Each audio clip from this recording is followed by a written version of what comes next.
नमस्कार दोस्तों। आगे एक फिर से वीडियो इकाई देखेंगे हम क्लासिकल डांस के बारे में, जो कि बहुत ही महत्वपूर्ण है एग्जाम की दृष्टि से। इससे क्वेश्चन पूछा ही सकता है। तो क्लासिकल डांस को हिंदी में हम कहते हैं शास्त्रीय नृत्य। तो हम जानते हैं कि भारत में टोटल शास्त्रीय नृत्य जो है टोटल 8 है, लेकिन संगीत नाटक अकादमी के अनुसार 8 है, लेकिन संस्कृति मंत्रालय के अनुसार यह 9 माना जाता है। तो 8 तो हम अक्सर पढ़ाई करते हैं, लेकिन 9वां कौन सा है? तो 9वां बोला जाता है कि छऊ नृत्य भी एक क्या है? शास्त्रीय नृत्य है, लेकिन उसको मनाया जाता है, जिस कारण छऊ नृत्य को अर्धशास्त्रीय नृत्य भी कहा जाता है। जैसे कि हम जानते हैं, ये क्लासिकल डांस मतलब कि शास्त्रीय नृत्य की जो जानकारी मिलता है वो कहाँ से मिलता है? नाट्य शास्त्र मिलता है। और नाट्य शास्त्र के रचयिता कौन है? तो वह भरत मुनि है। नाट्य शास्त्र मिलती है, और नाट्य शास्त्र की रचयिता कौन है? भरत मुनि है। नाट्य शास्त्र को बोला जाता है कि इसको पांचवां वेद भी माना जाता है। क्या माना जाता है? पांचवां वेद। तो आपसे क्वेश्चन पूछा जाता है कि कोई मतलब कि किसे पांचवां वेद कहा जाता है? तो वह कहा जाता है नाट्य शास्त्र को।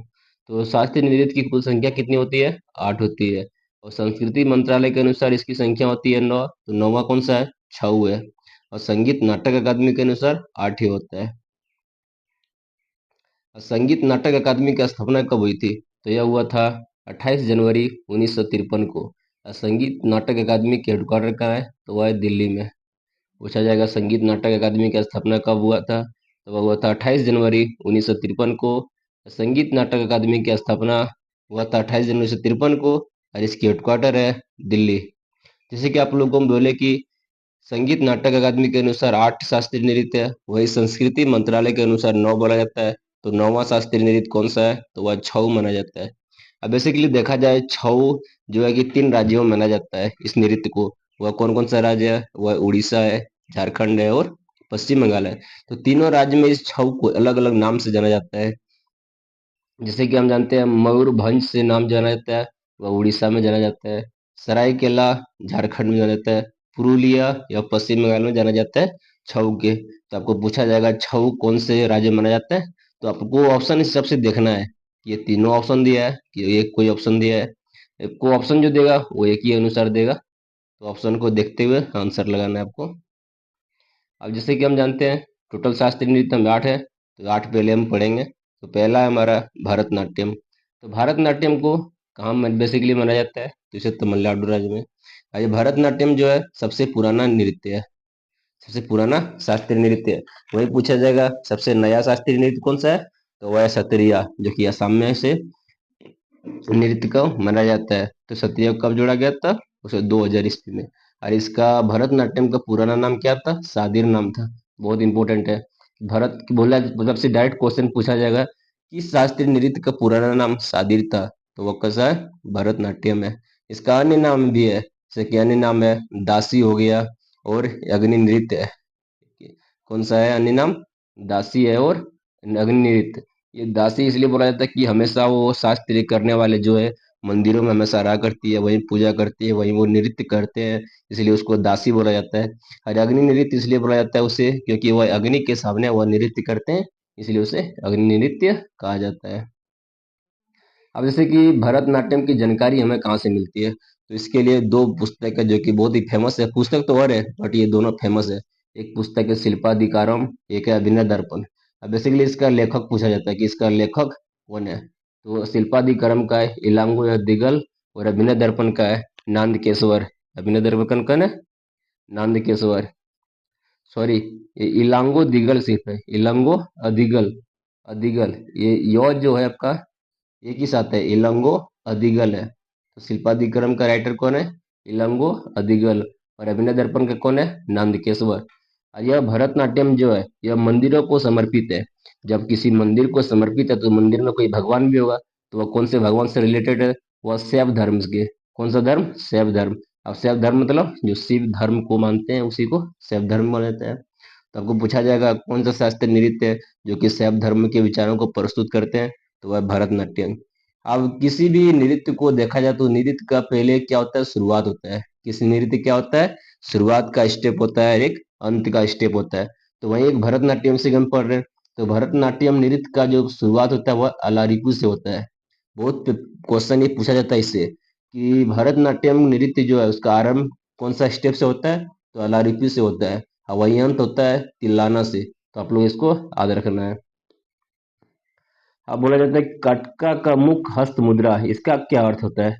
कटका का मुख हस्त मुद्रा, इसका अर्थ होता है कि इसमें होता है कि तीन उंगलियों को जोड़कर ओम का प्रतीक निर्मित किया जाता है, उसी को बोला जाता है कटका का मुख हस्त मुद्रा। अब इससे डायरेक्ट आपको पूछा जाएगा कौन से नृत्य में तीन उंगलियों को जोड़कर ओम का प्रतीक निर्मित किया जाता है, तो वह कौन सा नृत्य होगा आपका? भरतनाट्यम। अब इसलिए पूछा जाता है कि हमारे उत्तर भारत में हो गया, दक्षिण भारत में हो गया, तो कौन से संगीत का प्रयोग किया जाता है? जैसे कि उत्तर भारत में हो गया तो इधर बेसिकली हिंदुस्तानी संगीत का प्रयोग किया जाता है। वहीं दक्षिण भारत की ओर कर्नाटक संगीत का प्रयोग किया जाता है। तो इसको पूछता है जैसे कि धुन के लिए कर्नाटक संगीत का प्रयोग किया जाता है। जैसे कि हम आपको बोले कि दक्षिण भारत में कौन सा कर्नाटक संगीत का प्रयोग किया जाता है, तो ये भरतनाट्यम में कर्नाटक संगीत। वहीं आप जानते हैं कि केरल में दो नृत्य फिर होता है शास्त्रीय नृत्य, वो है मोहिनीअट्टम है और मोहिनीअट्टम है और कौन सा है आप लोग बताइए।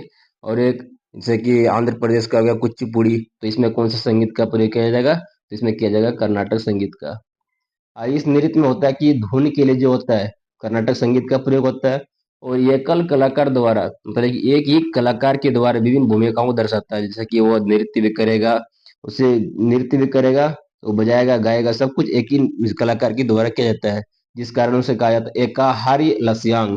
एकाहार्य लस्यांग। तो आपसे डायरेक्ट पूछा जाएगा कौन से नृत्य में एकाहार्य लस्यांग शब्द का प्रयोग होता है, तो वह भरतनाट्यम में होता है। अब भारत के कोई भी नृत्य होता है तो उसका एक शैली होता है, कि कौन सा शैली में, तो वह कला क्षेत्र, वजुवुर, कला मंडलम। तो आपसे पूछा जाता है कला क्षेत्र किस नृत्य से संबंधित है, तो वह भरतनाट्यम से है। जैसे कि आप लोग भी बोले हम कि संगीत दो प्रकार के होते हैं, जैसे कि आप देख सकते हैं हिंदुस्तानी संगीत, कर्नाटक संगीत। तो आप लोग जान गए कि हिंदुस्तानी संगीत पूछा जाएगा तो कहाँ प्रयोग करेंगे, वो कर्नाटक संगीत का प्रयोग किसमें होगा। अब नृत्य में प्रयोग वाद्य यंत्र, वाद्य मतलब म्यूजिकल इंस्ट्रूमेंट।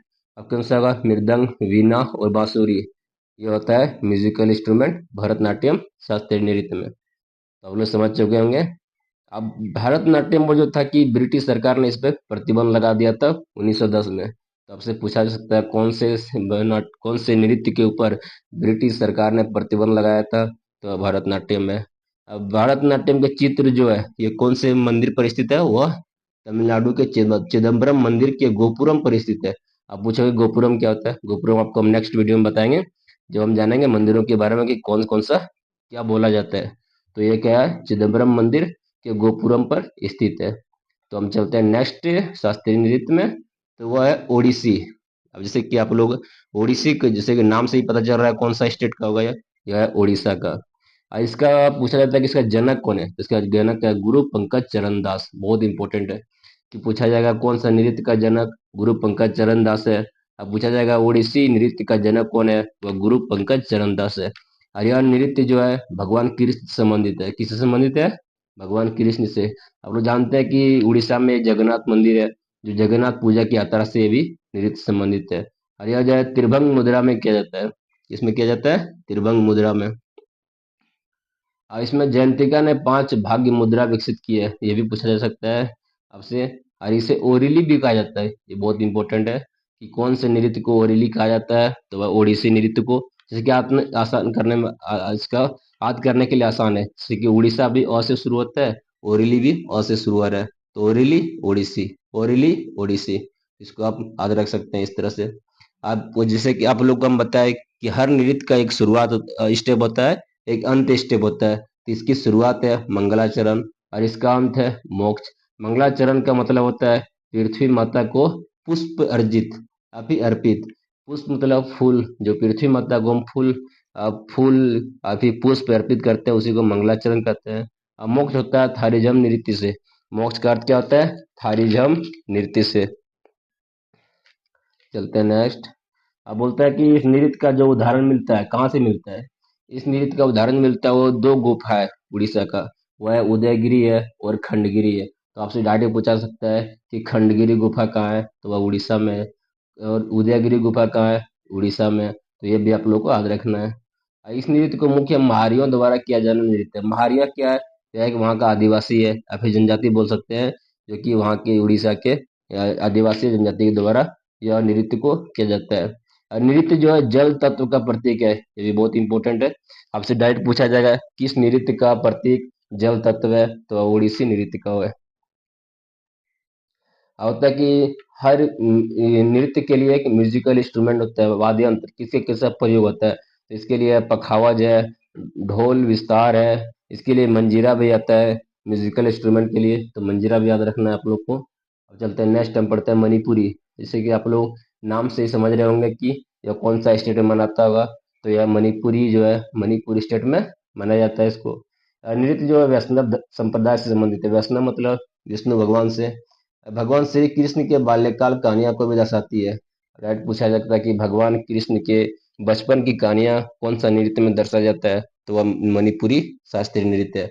आप लोग सवाल उठता होगा मन में कि ये वैष्णव संप्रदाय विष्णु भगवान से ज्यादा, फिर कृष्ण भगवान कहाँ से आ गए।